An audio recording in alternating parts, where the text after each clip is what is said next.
L'armée israélienne resserre l'étau. Tsahal est désormais au cœur de la ville de Gaza, entre les ruines des bâtiments bombardés.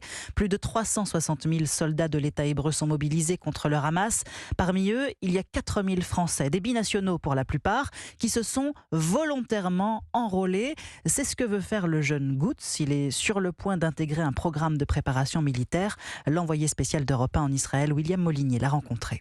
À 19 ans, Goots rêve d'aventure et de sensations fortes. Il a pris le chemin d'Israël pour suivre une préparation militaire. Je voulais pas trop rester en France, je voulais voir un peu le monde, comment ça se passait ailleurs. Je me retrouve bien dans ces moments, tu vois, où ton cœur bat vraiment à 300 et que tu es vraiment sous adrénaline.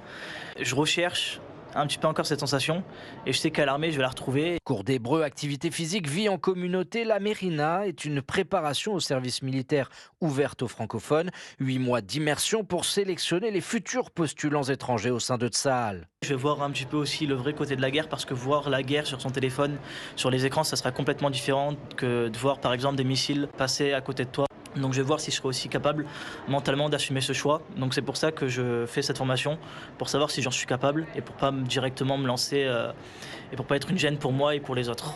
Une présélection en sorte pour les forces de défense israéliennes qui ont plus que jamais besoin de nouvelles recrues. Si tout se passe bien, Goots devrait en juin prochain pouvoir postuler pour intégrer les forces spéciales. William Molinier.